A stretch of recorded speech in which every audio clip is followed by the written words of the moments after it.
Hello, welcome to Clash of the Rams, the sports talk show. I'm your host, Jeremy Hayes, and over to my left we have Eric Russo, Ryan Chevaliar.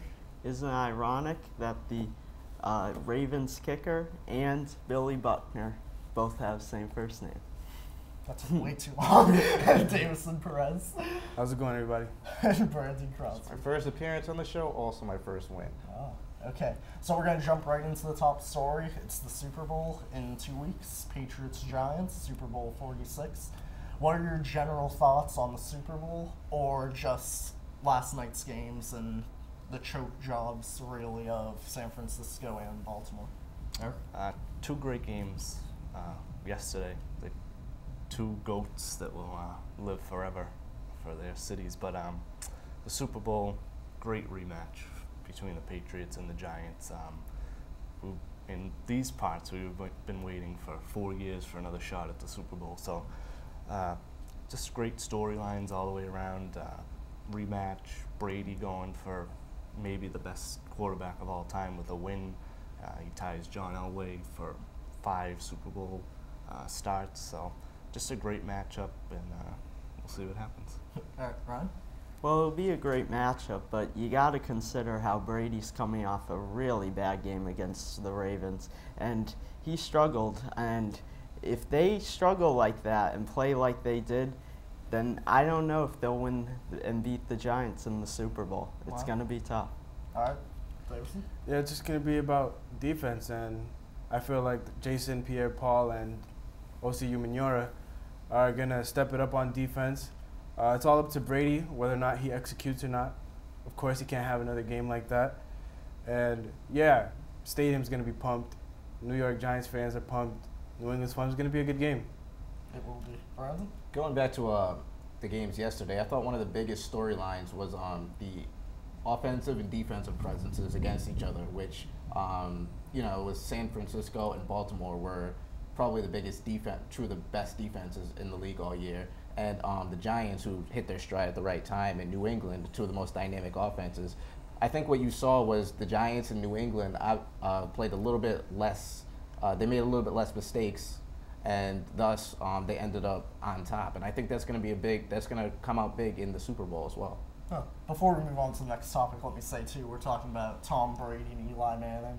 We're talking about all these veterans, but like you said, Jason Pierre-Paul, Gronkowski, we're having a lot of young athletes who could be superstars in the Super Bowl.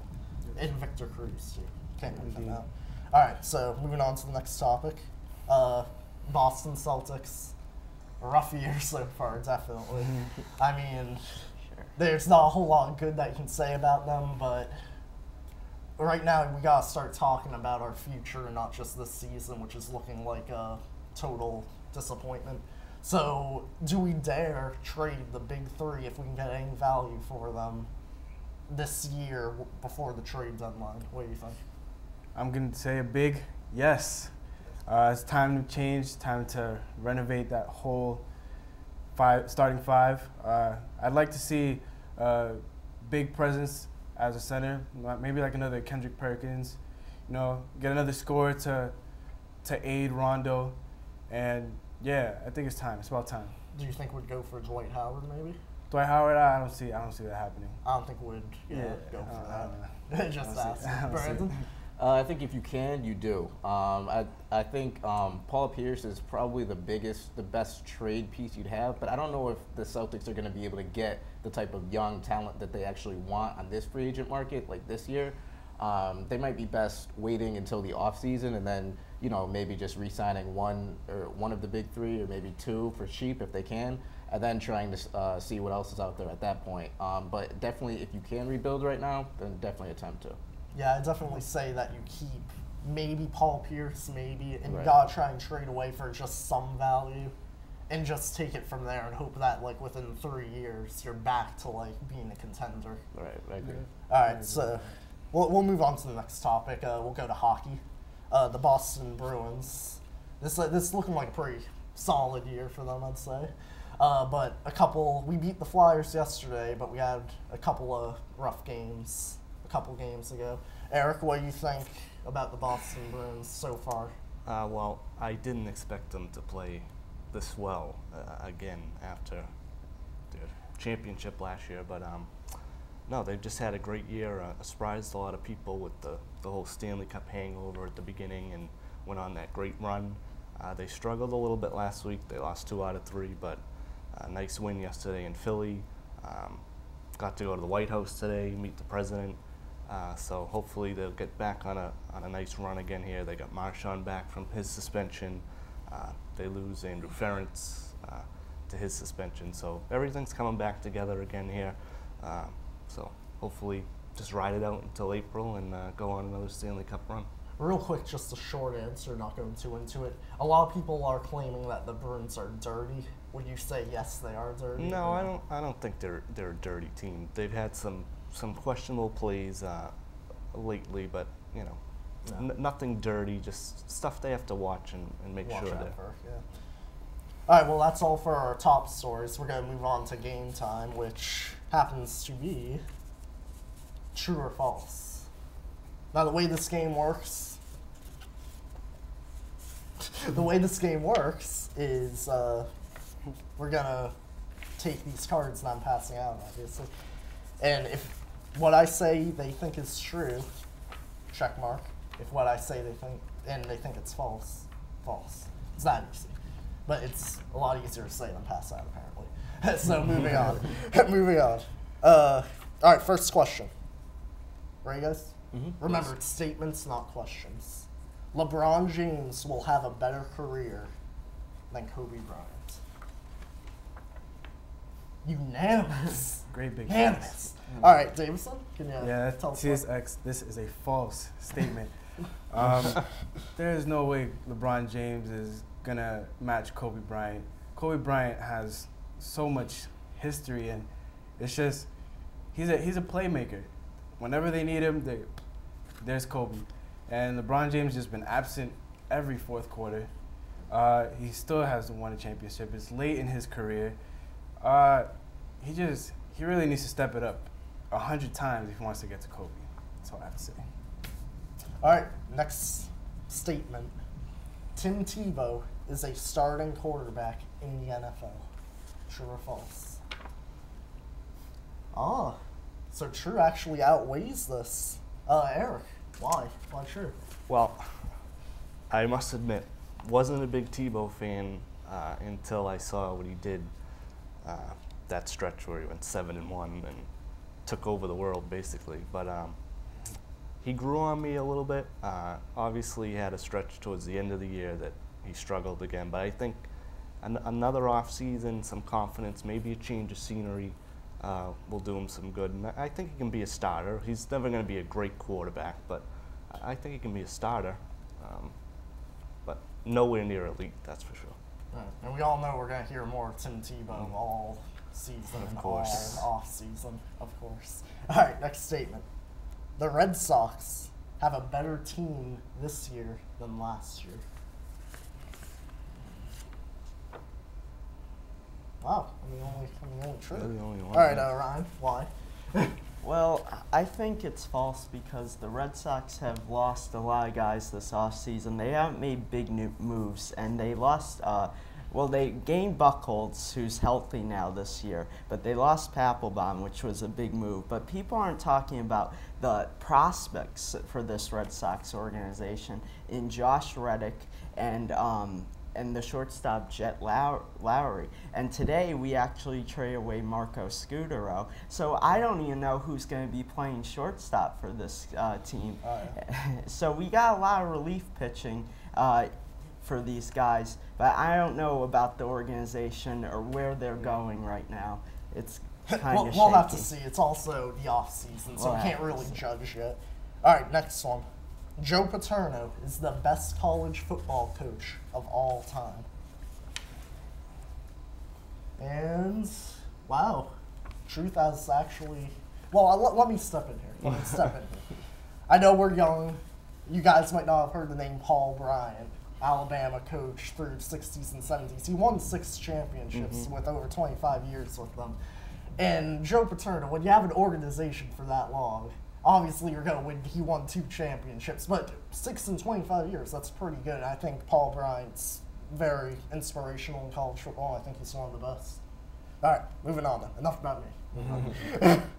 All right, the Boston Celtics are done and out of contention for a championship this year.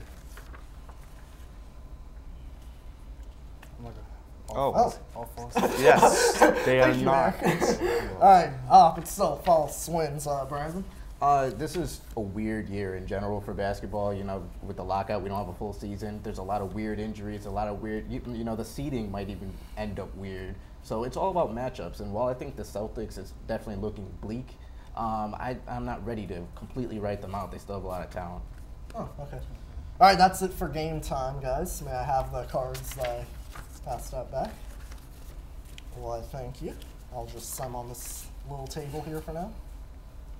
All right, now moving on to Suffolk University sports news. The only thing I have to say today is we have amazing news right now. Matt Pepjonovich, Pep is his nickname, I didn't stutter. He reached 1,000 points as a junior for basketball, men's basketball. I just want to say congratulations to him because that's such a great accomplishment for the school and for him. So everybody should be very proud of him. Congratulations, man. Congrats. All right, moving on.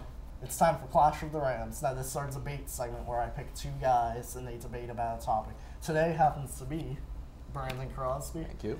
and Daveson Perez going head to head. Yes. All right, so I'm going to read you the question, and who wants to start off?